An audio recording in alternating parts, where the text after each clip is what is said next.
Certo é servir o amor, não querer mal de ninguém, ser exemplo de um servidor e fazer o bem pelo bem. Escolher o que é melhor pra você, meu irmão, é caminhar com a razão, que o caminho é um só, que nem tudo convém, o que parece ser bom pode ser ruim também. Certo é servir o amor, não querer mal de ninguém, ser exemplo de um servidor e fazer o bem pelo bem.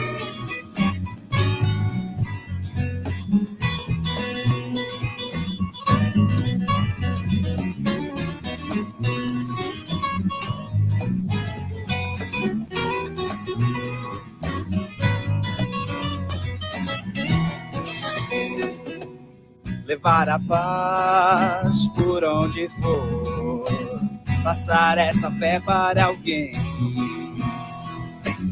e semear assento por um, só depende de cada um.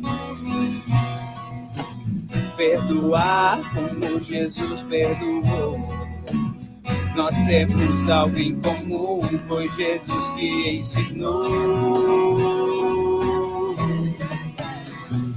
Certo é servir o amor, não querer mal de ninguém, ser exemplo de um servidor e fazer o bem pelo bem. Certo é servir o amor, não querer mal de ninguém, ser exemplo de um servidor e fazer o bem pelo bem. Amar como Jesus nos amou.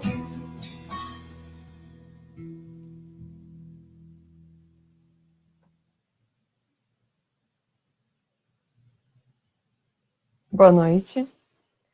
Estamos iniciando mais um dia, mais uma semana das transmissões online. Hoje é o Glauco quem irá fazer para nós o tema, ele já está aqui aguardando. Mas para nós começarmos, eu vou começar então dando os avisos que eu estou compartilhando na tela. Então, lembrando que o atendimento fraterno, ele está sendo feito por telefone.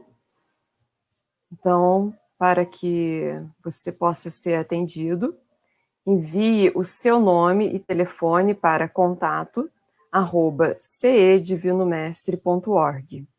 E assim que for possível, o atendente irá entrar em contato. Também você pode mandar o seu nome e telefone para esse mesmo e-mail. Se você tiver algum pedido de oração, de vibração, pode também estar enviando, que o seu pedido vai ser encaminhado.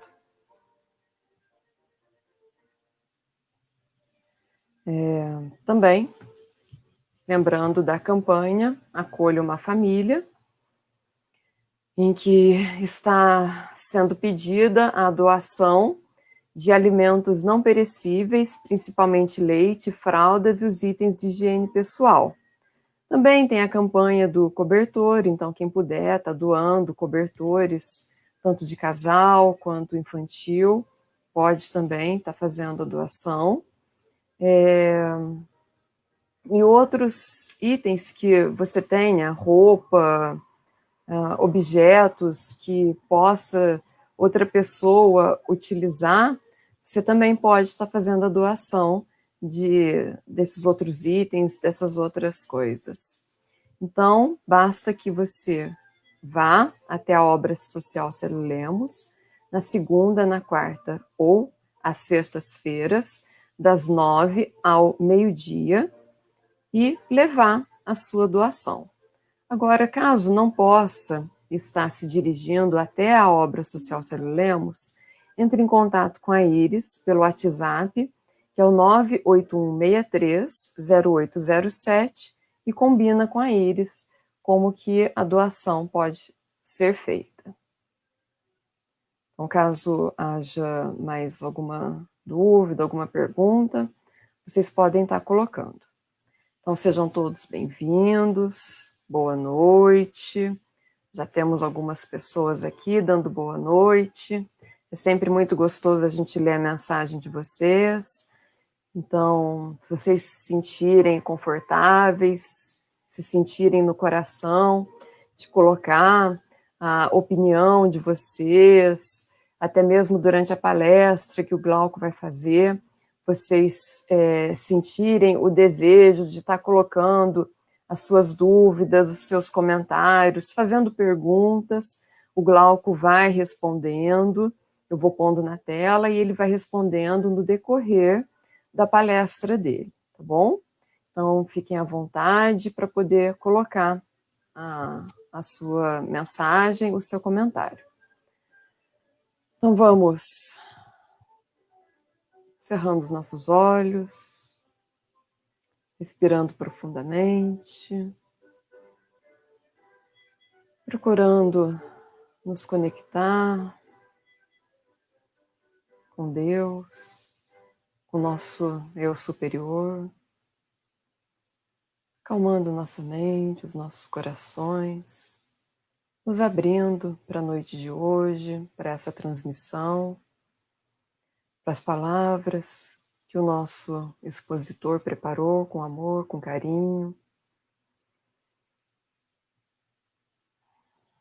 Vamos agradecendo por estarmos mais um dia reunidos, pelo amparo que nós recebemos, por todos aqueles que estão à nossa volta, pelos desafios que nos tornam mais fortes, mais resilientes, que nos auxiliam a estarmos mais preparados para a nossa caminhada.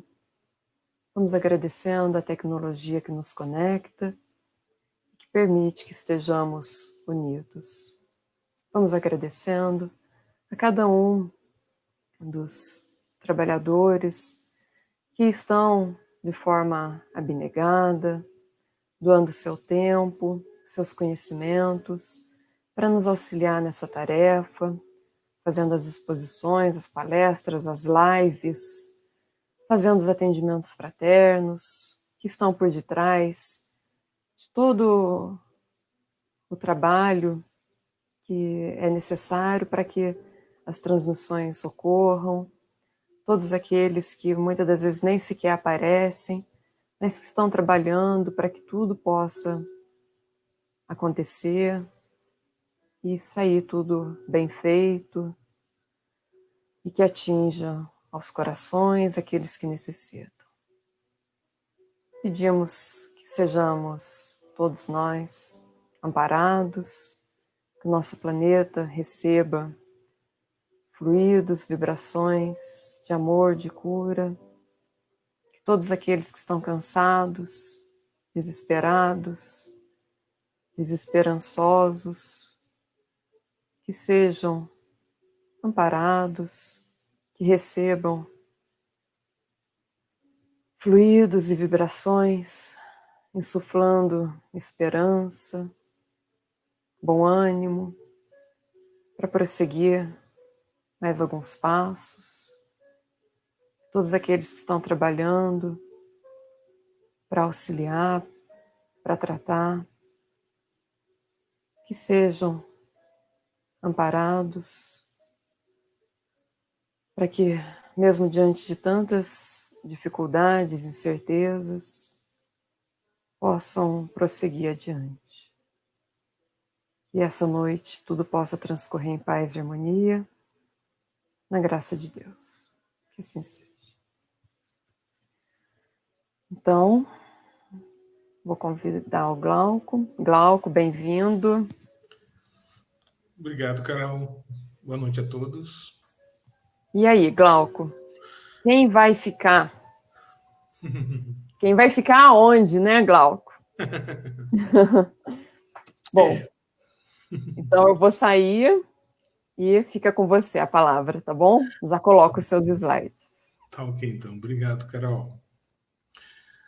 A pergunta, quem vai ficar, é uma questão que sempre a gente levanta, um debate dentro do meio espírita, a respeito da transição, que nós falamos muito, né? Quanto à mudança do planeta de provas de expiação para um mundo de regeneração.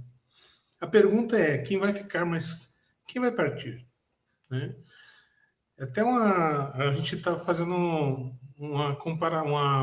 está parafraseando, né, uma música do Raul Seixas, né? Tem uma música que fala isso, né? Quem vai ficar, quem vai partir. Na verdade, isso é nós temos uma analogia, na verdade, o tempo todo em nossa vida. Quem vai ficar, quem vai partir. A cada momento, nós temos ciclos que repetem isso. A todo momento nós ficamos, a todo momento nós partimos. Nós estamos passando por uma situação em que essa reflexão ela acontece de forma muito forte, né? Nós estamos passando por um período em que isso está batendo na nossa porta. Parece, na verdade, está quase arrombando a nossa porta, não está mais batendo, né? Então, é uma coisa que acompanha, na verdade, a história da humanidade, né? Se a gente for analisar as mudanças, essas alterações, ela acontece acompanhando, na verdade, durante a história da humanidade, né? É sempre como se fosse uma transição para um mundo novo, né? A gente tem outras culturas, como, por exemplo, nos maias, até um tempo atrás, a gente lembra, 2012 era o fim do mundo, né? Que todo mundo falava, todo mundo comentava, né? Tinha um calendário maia que ia acabar com o mundo e tal, né? O grande medo na década de 60, 70, Guerra Fria, com o fim do mundo nuclear, e agora, recentemente, com o abandono do tratado nuclear entre os Estados Unidos e Rússia, também voltou a ter esse temor, né? Que o mundo acabe em bombas nucleares, né? Aqui a gente tem uma figura um pouco menos conhecida, mas entre os jovens que sabem a respeito disso, que é o fim do mundo viking, né? É o Ragnarok, né? Agora as pessoas estão acostumadas com alguns heróis que falam a respeito disso, né? Aqui nós temos os 4 cavaleiros do Apocalipse, dentro da cultura cristã, né? Mostrando o fim do mundo.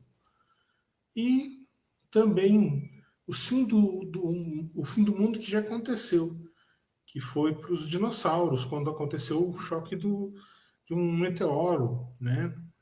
Alguns milhões de anos atrás, em que houve um cataclisma mundial em que aconteceu uma mudança drástica, né? Que foi para muitos um fim do mundo. E, na verdade, não foi o primeiro que aconteceu, né? Nós já tivemos vários fim do mundo acontecendo. E nós também temos outras figuras de transição representado até mesmo como a situação do dilúvio, né? A Arca de Noé. E essa situação de dilúvio, ela também acontece em outras culturas. Ela é representada também em outras culturas, né? Então nós temos sempre essa situação de uma transição, sempre algo que deixa de um ponto e vai para outro, como se ali houvesse uma divisão. E a partir dali nós vamos começar algo totalmente novo, né? No Espiritismo,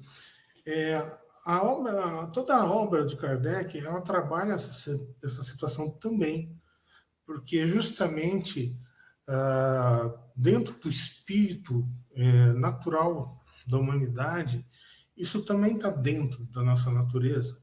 E por isso que acontece em todas as culturas, né? E a gente vai trabalhar essas questões de forma bem bem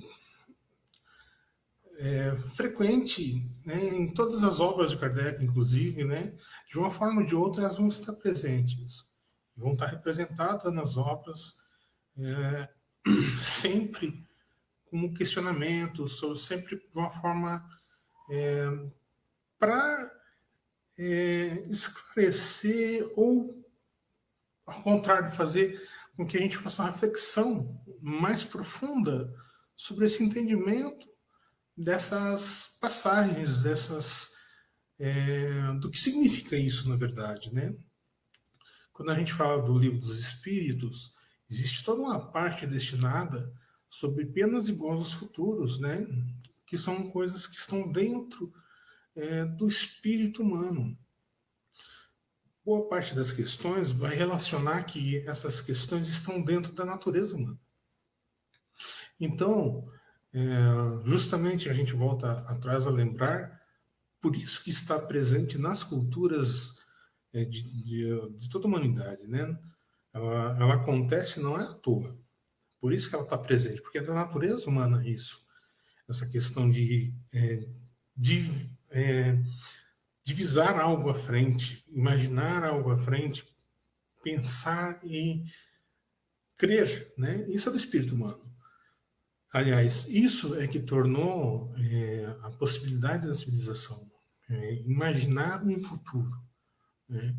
Quando a humanidade conseguiu imaginar um futuro, é que ela criou a civilização, começou a pensar algo adiante, né?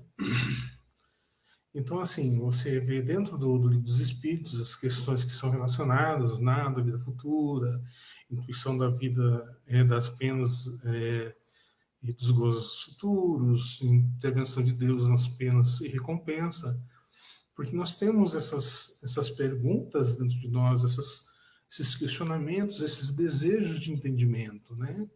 E isso o Kardec trouxe nessas perguntas dentro do Livro dos Espíritos, né?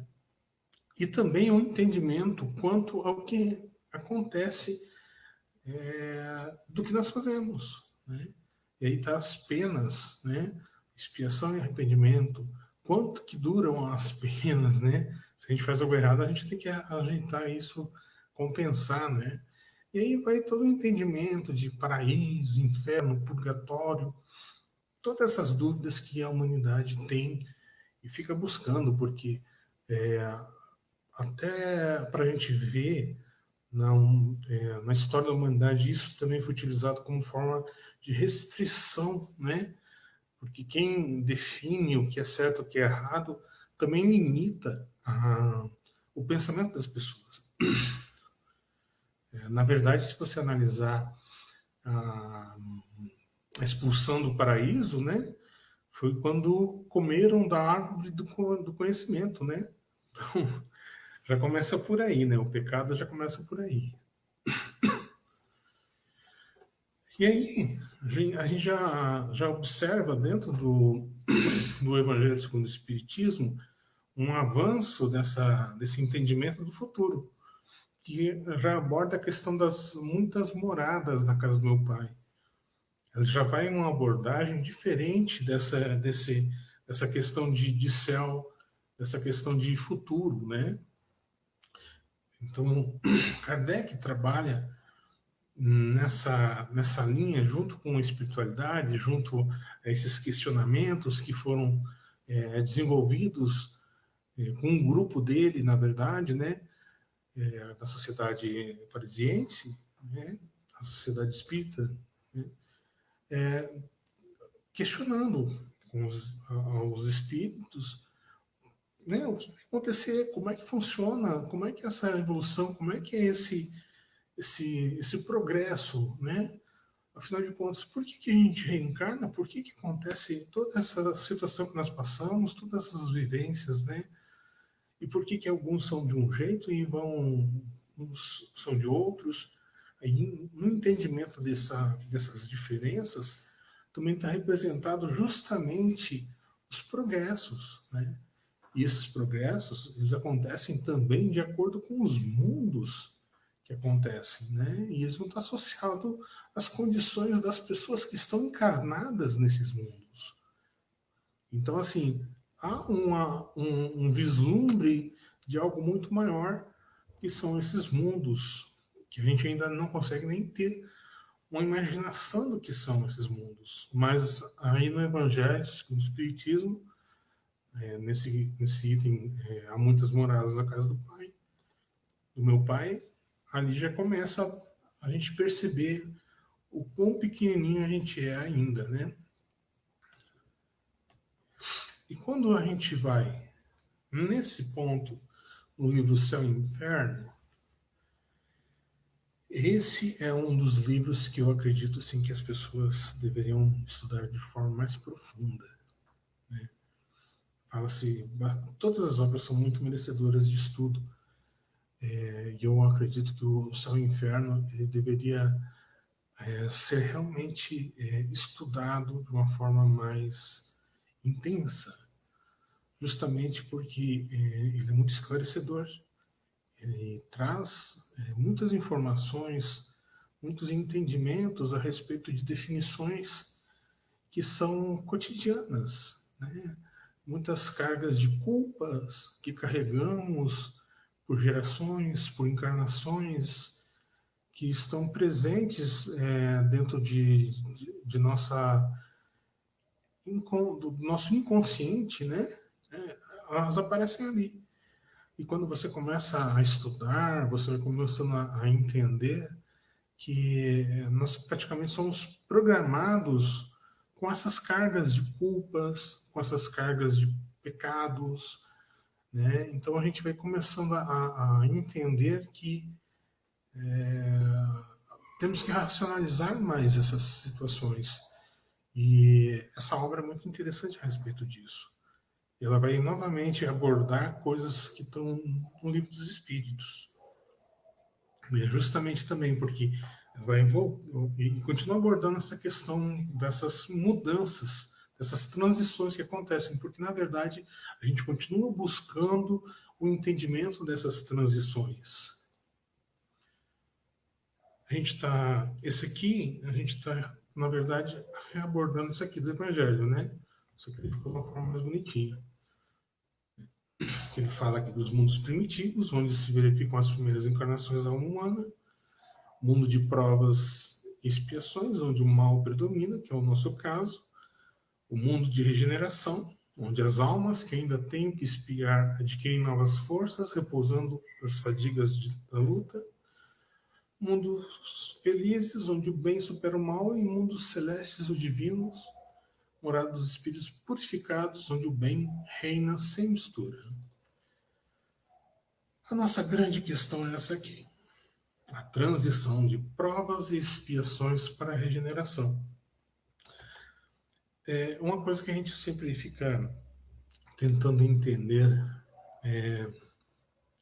essa escala de mundos, né? A gente volta aqui para isso aqui. Eu, na verdade, preferia que fosse o inverso, assim, que fosse essa setinha para cima, né? Essa escala não é igual, né? A gente não pode nunca considerar que isso aqui está num padrão de equilíbrio de distâncias, né? Porque se a gente fosse, na verdade, imaginar essa escala, seria assim. Todos os 4 primeiros aqui. E os outros é infinito, né?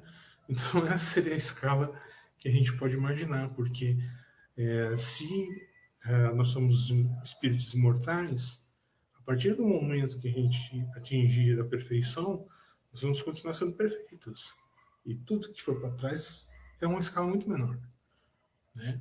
Então, a partir desse entendimento, essa escala de avanço, o que for abaixo de celeste divino é muito insignificante, né? Então a gente tá bem na infância mesmo da nossa escala de progressão, né?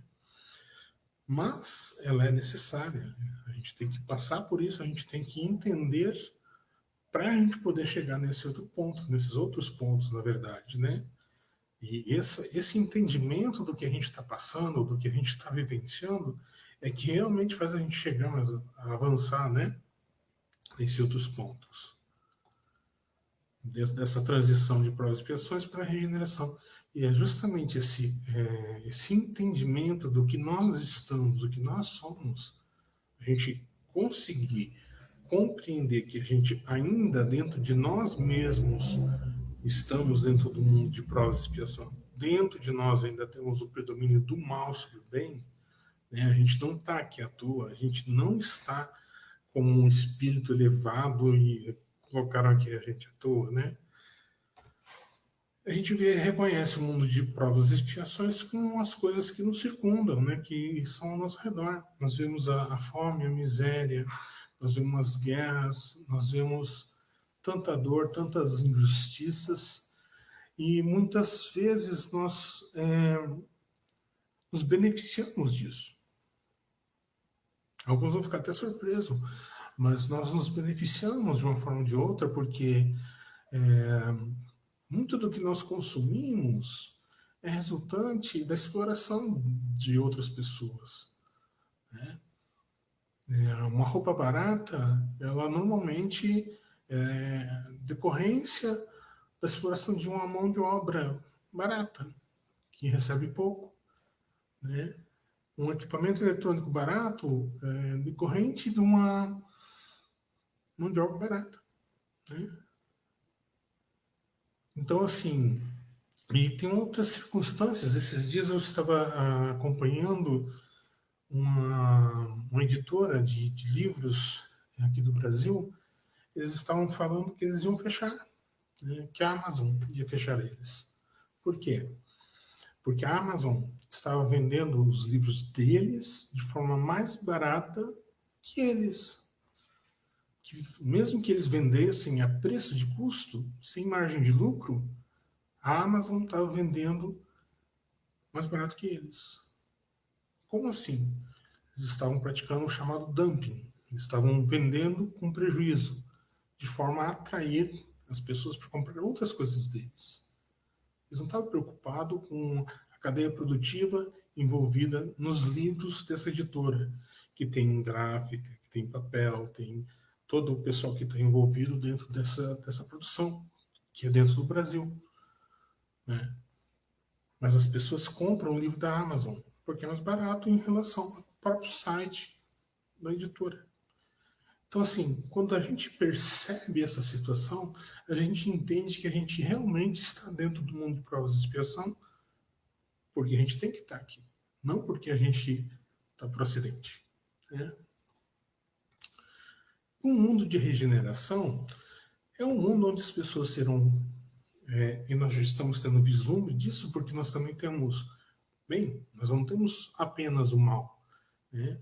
Nós temos já algumas nuances e teremos, né, um exercício maior, né, da caridade, da fraternidade, da aceitação das diferenças, né, onde os povos serão mais unidos, onde as religiões se entenderão mais, onde as pessoas com deficiência serão inclusas, né, onde a questão de sexualidade vai ser respeitada, a diversidade sexual, a diversidade étnica, a diversidade religiosa, né, onde vai se buscar a melhoria de condições de vida das pessoas. Isso é um trabalho de um mundo de regeneração. São questões que vão acontecendo e vão acontecer. No decorrer aqui do trabalho, a gente vai conversar a respeito disso ainda, tá? E, por favor, se tiver alguma pergunta, alguma complementação, fiquem à vontade. A Carol pode intervir, tá bom? Agora a gente faz sempre uma reflexão a respeito dessa... o Beto colocou assim: o hiperconsumo é o grande causador das desigualdades. O que sobra em um lugar, falta no outro. Não podemos imaginar num mundo melhor onde haja desigualdade de qualquer tipo. Isso, exatamente. A gente vai ter que entender isso, né? E a gente tem que se importar com o próximo, né? E isso é uma coisa fundamental para a gente poder realmente avançar de um mundo de provas e expiações para um mundo de regeneração. O outro, o próximo, né? Só que assim, será que a gente realmente está entendendo como é que funciona esse processo, né? Porque assim, a gente escuta algumas pessoas falando assim, né, sobre a transição planetária, que a gente está no limiar. A gente tem muita mão de obra escrava, isso é verdade. Aqui a gente está no limiar de uma grande era, onde o planeta transitará de mundo de provas e expiações para o mundo de regeneração, e é onde as forças do bem reinarão. Na verdade, como é um mundo de regeneração, ainda não vão reinar. Vai equilibrar um pouco mais, né? E assim, há um entendimento, às vezes, uma ilusão que vai ter uma mudança do dia para a noite. Como se a gente fosse dormir no mundo de provas e expiações e acordar no outro dia no mundo de regeneração. Esses saltos não acontecem dessa forma, né? Porque assim, a gente escuta algumas ideias desse gênero, inclusive que vão falar outras coisas, por exemplo, que aqueles que não vibrarem com esses novos rumos, que eles vão ser convidados a habitar outros mundos compatíveis com seus níveis evolutivos, né? Tem até aquele caso do planeta Chupão, né? Que o planeta que vai passar do lado do planeta Terra e vai catar todo mundo que não tiver evoluído, né? São algumas lendas que a gente escuta por aí, né? Até achei uma imagem que contempla essa narrativa, né? Para um dia, quando mais evoluídos, então quer dizer, tipo assim, nós somos bonzinhos, que for malvadinho vão todos embora, tá? A gente que é bonzinho fica, né? O que é interessante, assim, a gente fala das outras obras, eu posso pontuar uma coisinha sobre o Livro dos Médiuns, é que no Livro dos Médiuns a gente tem a respeito das questões de mediunidades, de profecias, de comunicações proféticas, né? Que é um ponto de intersecção disso que a gente está falando. Porque se existem essas comunicações é porque existem quem os comunica, né? E é muito importante essa referência do Livro dos Médiuns, porque lá Kardec trabalha essa categorização, né? Quem são essas pessoas encarnadas e desencarnadas que trabalham esse tipo de comunicação?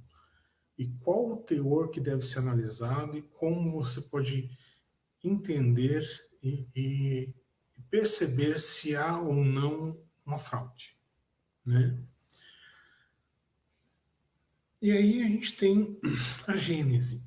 O que eu acho muito interessante sempre de falar da Gênese é que ela é a obra mais madura de Kardec, né?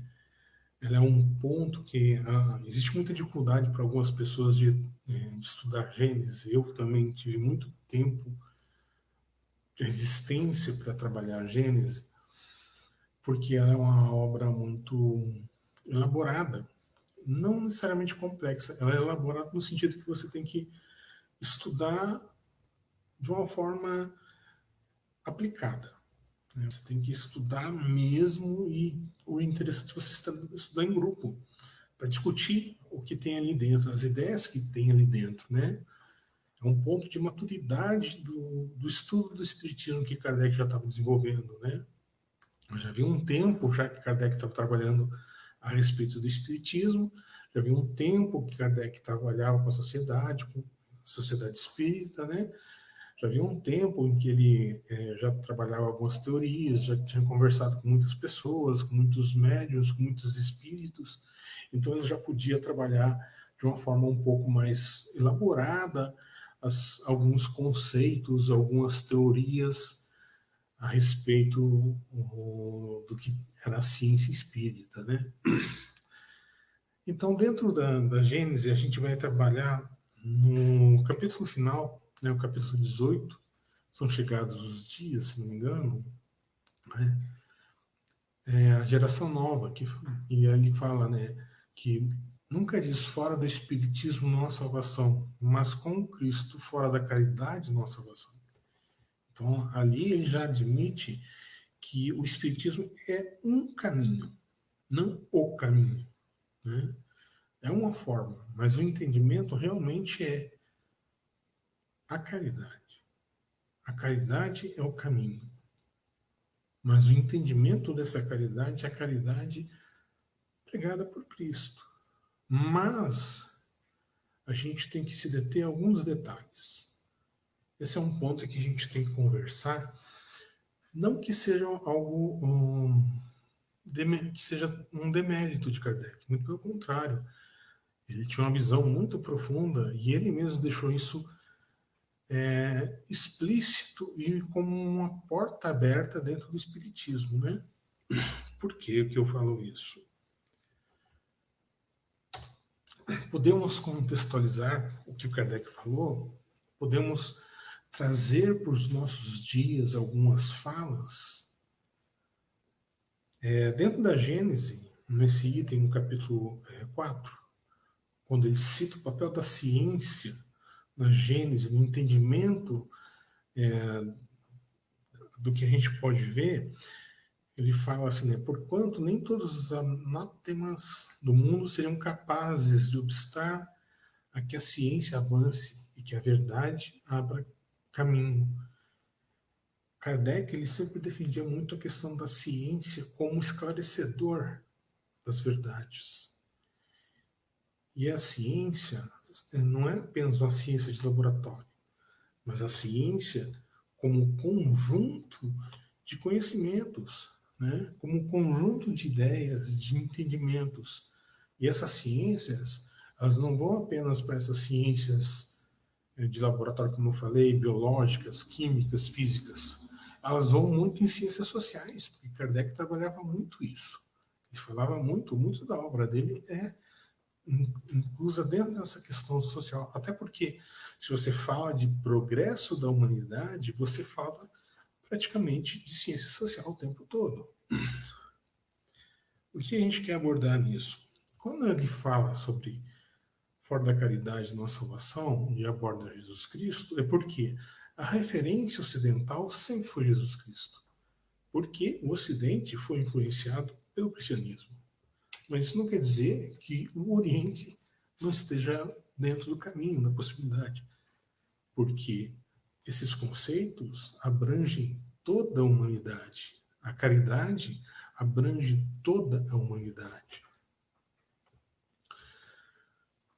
E aí, reforçando, ainda dentro dessa nova geração, ele cita ali, né? Não há fé inquebrantável do que possa enfrentar a razão face a face a todos os tempos da humanidade. Por que a gente está falando a respeito dessa questão de ciência e definição de ciência? Porque algumas questões têm sido comentadas há algum tempo a respeito de algumas abordagens que tem dentro das obras de Kardec. E a gente resolveu pontuar isso, porque é falado em alguns pontos sobre raças, sobre diferenças de raças, e isso acontece porque é coisa do tempo de Kardec. O entendimento era que a Europa era o ápice da evolução cultural do mundo, mas era o que se entendia. Né? Então, você vivendo naquele tempo, você vivendo imerso naquele tipo de pensamento, era natural essa forma de visão. Tanto que a discussão a respeito do que se chama de etnocentrismo, que é esse tipo de ideia, ela só começou a ser definida a partir do século XX, né? No comecinho do século XX, ou seja, depois de Kardec. Né? E quem começou a falar foram Franz Boas e William Sumner, essas duas pessoas aí que estão falando. E eles começaram a conversar a respeito disso. Por que eu estou comentando isso? Porque é um exemplo de que o espiritismo, enquanto ciência, ele tem que ser contextualizado. Ele tem que ser atualizado no quesito de ciência. Ele tem que ser trazido aos tempos de hoje. Você não pode utilizar o mesmo exemplo quando a ciência já evoluiu. Você tem que contextualizar a ciência que está envolvida no que o Kardec trazia para a ciência que ele estava querendo abordar no contexto que hoje em dia é. Ah, mas por que não aconteceu? Por que os espíritos não revelaram?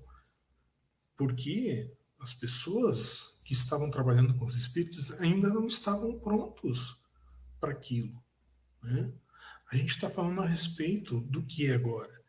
Nós estamos falando uma transição do mundo de provas e expiação para o mundo de regeneração. A espiritualidade superior, acima de tudo, respeita a nossa velocidade. Ela não vai violentar o nosso progresso. Ela vai deixar com que nós possamos realmente progredir de verdade. Ela vai interferir, sim, mas de forma positiva, de forma que a gente entenda, né? Aí a gente vai novamente no entendimento de caridade como um todo, benevolência para com todos, indulgência com as imperfeições dos outros, perdão das ofensas. E a gente volta de novo. Nossa referência ocidental é Jesus. Mas aí eu trouxe uma imagem que eu gosto muito. Jesus fala, né, que se você acolhe um dos pequeninos, acolhe a ele. Esses dias eu vi uma live de um cara aí que eu gosto muito, o padre Júlio Lancelotti. Ele atende moradores de rua ali em São Paulo. Aí eles pegaram uma imagem assim. Ele ali se protegendo, né, com a máscara por causa da pandemia, mas entregando alimento para o morador de rua coberto com cobertor, tal qual a imagem de Jesus, né? Eu achei muito legal essa imagem, né? Benevolência para com todos, né? É o aspecto para a gente entender essa questão da gente se tornar um mundo de regeneração, né? A questão da caridade, veja só, fora da caridade não há salvação, não há melhoria, não há progresso. Então a gente tem que realmente entender essa benevolência, né? Então ser benevolente é agir de boa vontade para quem quer que seja. Não é escolher. Você não escolhe com quem você vai ser benevolente. Você não vai escolher pela cor, pelo credo, pelo partido político, né? Pela orientação sexual. Você vai ser benevolente com as pessoas que erram, com as pessoas que acertam, né? Pensar no próximo e não apenas em nós mesmos, nos nossos problemas, nas nossas prioridades e urgências. Aqui tem a imagem de um rapaz que ele ia bater papo com um morador de rua. Essa imagem é muito interessante porque é uma imagem que era um dia que estava meio frio, ele estava de regata, aí ele sentou para conversar com um morador de rua, que estava ali com um cachorrinho ali, né? E ele emprestou o cobertor dele para eles ficarem conversando. E ele ficou conversando. Benevolência para com todos, independente se é morador de rua, independente se ele cheira bem ou mal. É um negócio bem forte, né? Indulgência com as imperfeições dos outros. esse aí é uma coisa bem difícil às vezes, né? Porque a gente quer a perfeição sempre, a gente é muitas vezes intolerante. A gente vive, na verdade, uma sociedade que exige a qualidade, e isso reflete em tudo, né? A nossa indulgência, ela some, ela vira uma questão arbitrária em todos os quesitos, né? É o filho que, se ele tirar uma nota ruim, ele vai ser crucificado. Alguém que comete alguma falha vai ser demitida. Então, assim, são os pequenos delitos que as pessoas cometem, elas vão ser condenadas ao fogo do inferno. E aí? Enquanto espírito imortal, nós realmente podemos julgar o outro e dizer que a gente nunca cometeu um delito? A imagem que eu trouxe aqui é de advogados que atendem as pessoas na Cracolândia sem cobrar, porque mesmo eles têm direito à defesa, né? São questões que estão além, né, da situação das pessoas, né? Perdão das ofensas. O quanto nós conseguimos perdoar? Porque está dentro da caridade. A caridade, que é a ferramenta para desencadear essa progressão, essa mudança do mundo de provas e expiações para o mundo de regeneração. Se a gente não chegar e contemplar esses fatores de caridade, o perdão das ofensas, e o perdão das ofensas não é necessariamente uma ofensa pessoal, mas uma ofensa moral. Uma ofensa moral que você percebe que aconteceu contra a sociedade. A gente teve um caso muito forte que aconteceu um tempo atrás. Crimes hediondos. Nós devemos perdoar crimes hediondos? Sim ou não? Tem uma imagem aqui, né? Porque assim, vamos só dar uma lidinha aqui rapidinho, né?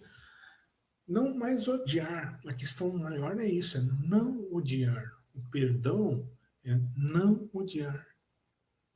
É dar o direito de cada um ser de como é, né? Porque a gente tem que entender que as pessoas erram, nós erramos. E nós não sabemos o quanto já erramos em nossas jornadas. A gente não lembra, a gente tem um grau de esquecimento. Às vezes a gente julga o outro, o próximo, e não tem noção do que fez em outras encarnações. Eu não sei se todos conhecem essa história, essa imagem. Essa aqui vocês veem uma senhora na frente de dois presos com as algemas ali, né? Uma delegacia.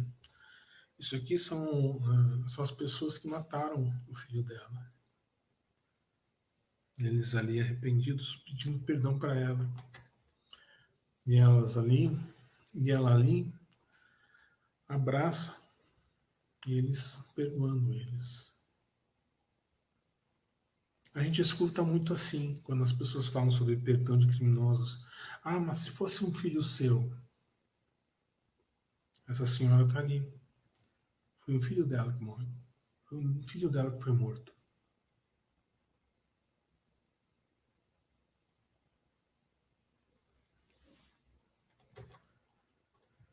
Refratários.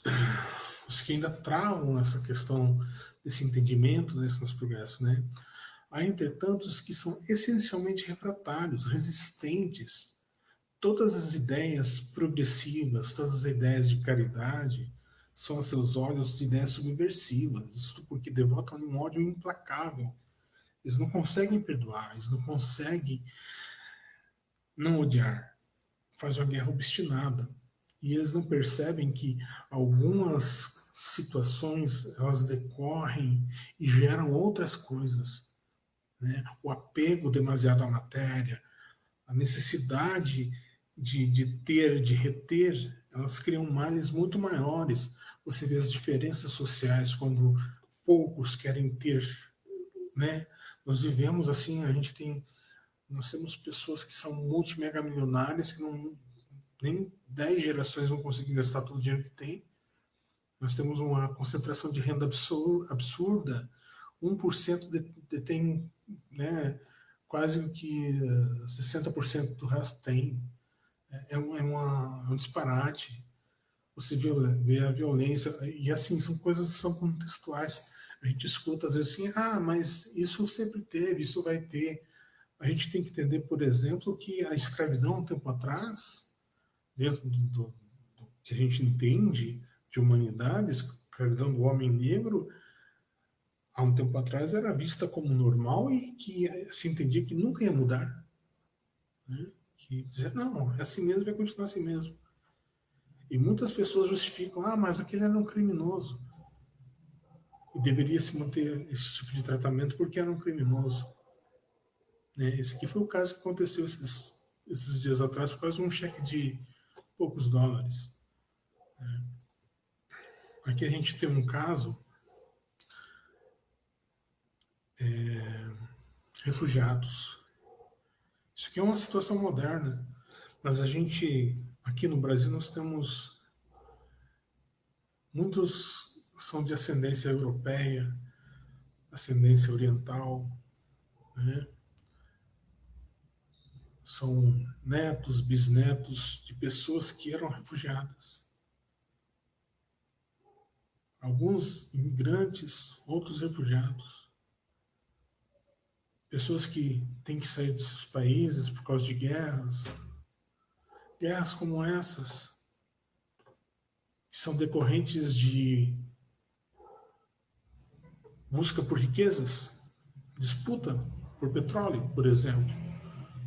Então, se a gente volta de novo para esse item aqui da riqueza, a disputa do homem, a gente ainda está dentro disso.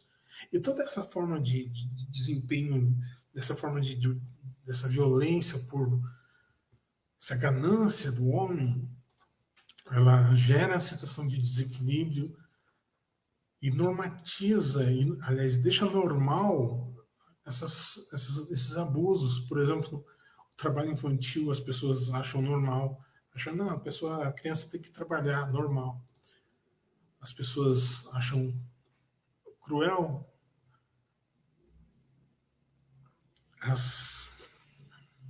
o que acontece com as crianças, os abusos infantis, mas não percebem que é justamente essa cultura de domínio que aceita isso. Isso também acontece com as mulheres. Nós temos toda uma cultura que permite e que defende isso, que aceita isso como normal. A geração nova. Alguns entendem que essa imigração dos espíritos, ela não vai, tipo assim, esses espíritos eles vão ir para outros planetas para esses que estão refratários, eles vão ir para vão para planetas para virar homem das cavernas, né? Então eles vão ficar lá, né? Vão ficar lá bem naquele tempo, bem primitivo lá, vão voltar para lascada e tal, para ir para mundos inferiores, né? Eles vão ser os novos exilados, né? Vão ser os exilados da Terra, né? Essa é a nossa história, essa herança é terrível, né, Paulo? A gente ser o último país a libertar os escravos, né? Só que, na verdade, a nova geração ela vai fazer o seguinte, ela vai trabalhar de forma que os velhos espíritos também vão melhorar, né? Então é como uma escola, onde os novos e os velhos vão estar trabalhando junto. Então, essa nova geração ela vai estar trazendo coisas, progressos, que os mais antigos, até mesmo os refratários, eles vão começar a absorver. É um processo longo, é um processo gradual, onde vai ter essa troca de informação, onde vai ter o convívio dos espíritos novos, esclarecidos, com essa visão progressiva de melhoria, de caridade, desse espírito mais aberto, que vão contaminar positivamente esses nossos irmãos, ou eu mesmo, como um espírito atrasado que sou, né? Desculpa, a entender melhor e buscar um mundo melhor, né? Então, assim, a regeneração da humanidade, ela é assim, ela não é uma coisa que vai ser no instalo, né? Ela não é a renovação integral, porque se a gente vai, né, a percepção que a gente tem que entender é que a gente não vai mudar para o mundo superior, né, naquela escala enorme. A gente está saindo do mundo de provas e expiações, onde há o predomínio do mal, para o mundo de regeneração, onde a gente vai diminuir um pouco do mal. A gente vai diminuir, né, de forma que nosso bem vai melhorar. A gente ainda não vai estar com um mal baixo, mas vamos melhorar, vamos dar uma equilibrada, né? Esse é o ponto. Então a gente tem que entender que é um processo, né? Não é do dia para a noite, né? Então, assim, é algo que vai acontecer. E esse processo, ele vai avançar e o caminho disso vai nos levar mais longe. E o caminho, nosso destino é esse, as estrelas. E é isso o que nós queríamos falar hoje, compartilhar com vocês. Se tiver alguma coisa para que quiserem perguntar, a gente está aí à disposição. Fiquem à vontade, gente.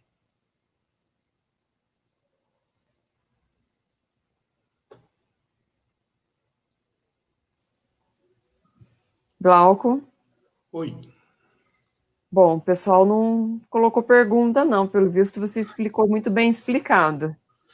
Eu vou ficar muito confuso, não quiser perguntar.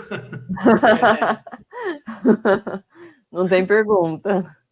Então, Bom, tá. como a gente já está próximo das 21 horas, né? Então, você pode prosseguir com a prece final. Então, tá. Então, eu vou agradecendo a oportunidade de estar com vocês, a oportunidade do trabalho. Sabemos que é um pouquinho, é imperfeito, e é muito para nós mesmos. Sabemos que existem muitos necessitados, precisando ouvir boas palavras, precisando acolhimento em seus corações. Sabemos que ainda estamos aprendendo, são nossos primeiros passos. Sabemos que a jornada é longa, mas também sabemos que está conosco, Pai. Não nos desampara e sempre nos protege. Pedimos a Tua luz, que guia todos nós. Oramos por todos os que estão passando por dificuldades, por privações, por dores, por todos aqueles que estão em transição agora, Pai, que estão retornando à Pátria Celestial, por todos aqueles que estão partindo, por todos aqueles que estão ficando. Esteja sempre conosco, Pai. Assim seja.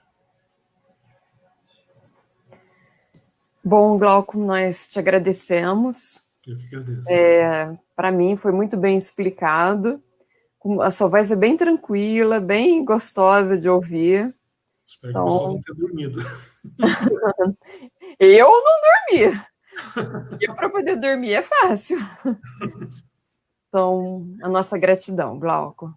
Obrigado. E nós convidamos vocês para amanhã mais uma palestra.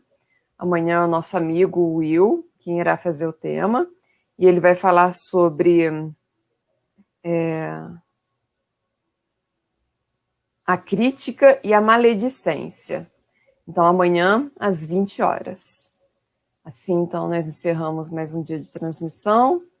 Muito obrigada a todos que nos acompanharam e até uma próxima. Uma boa semana a todos. Tchau, Glauco. Muito obrigada. Tchau.